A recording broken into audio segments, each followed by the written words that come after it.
Ipinaalam ni Ahmad kay General Carrillo na masayang-masaya ang Pangulo sa kanyang mga recommendation.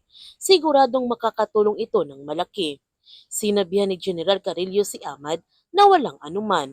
Masaya siya lagi na maglingkod sa Republika. At sa pag-alis ni General Carrillo, tiningnan naman ito ng masama ni Ahmad. Mukhang pinaghihinalaan niya ito si General Carrillo. Pinuntahan naman ni Marcos ang kanyang ina sa ospital pagkatapos niyang malaman na muntik na itong mapahamak dahil tinulak ito na kanyang pasyente.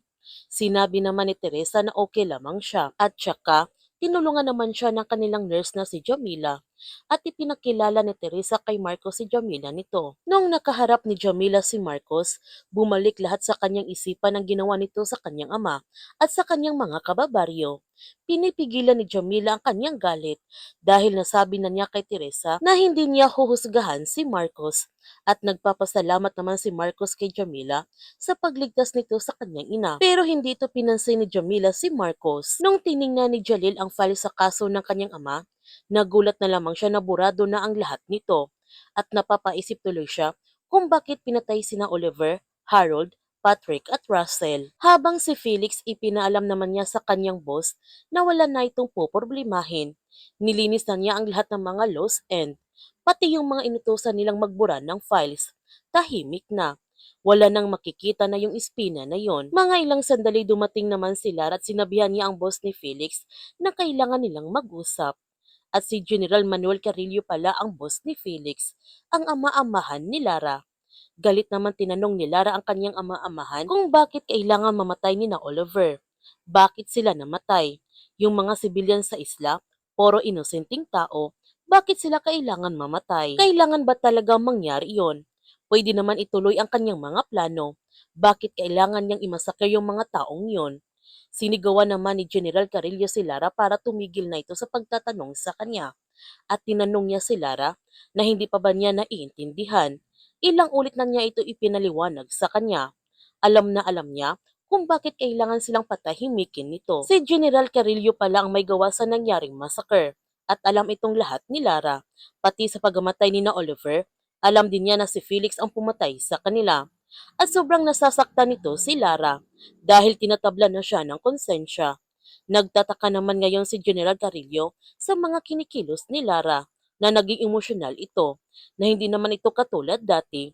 Matapang ito noon at sinisikap ni Lara na maging proud sa kanya si General Carrillo. Sinabihan ni General Carrillo si Lara na may kanya-kanya silang papel sa gerang ito.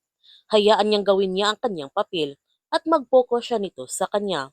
Maliwanag ba yon? At yumango lamang ang tugon ni Lara. Pinunasan ni General Carrillo ang mga luha ni Lara at niyakap niya ito. Sa paglabas ni Lara sa opisina ng kanyang ama-amahan, nagtanong nito si Felix sa kanya kung okay lang ba siya. At sinabihan ni Felix si Lara na tama si General. Hindi lang nila nakikita sa ngayon, pero sa huli, si General lang ang laging tama. Ngunit pinagsasampal naman ni Lara si Felix ng husto. Doon niya ibinuhos ang kanyang galit. Pagkatapos niyang maglabas ng sama ng loob, umalis siya nito. Gayon pa man nagtanong si Marcos sa kanyang ina kung galit ba ito sa kanya si Jamila. Napatanong naman si Teresa kay Marcos kung bakit niya naitanong.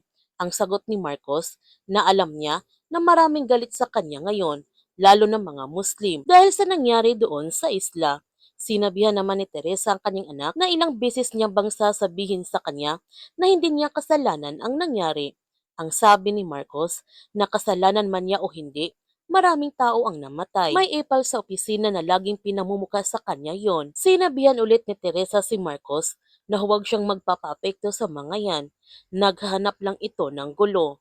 Ang sabi ni Marcos, nadala pa rin niya ang galit at pagluluksa nila at kahit anong gawin niya, hindi na niya mababawi ang mga buhay na nawala. Nung pinag-aralan ng mabuti ni Jalil ang kaso ng kanyang ama, napagtantungan niya na mukhang pinapatahimik ang lahat ng may alam.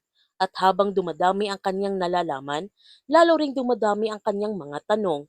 Pero alam niya, nasa tamang lugar siya nito.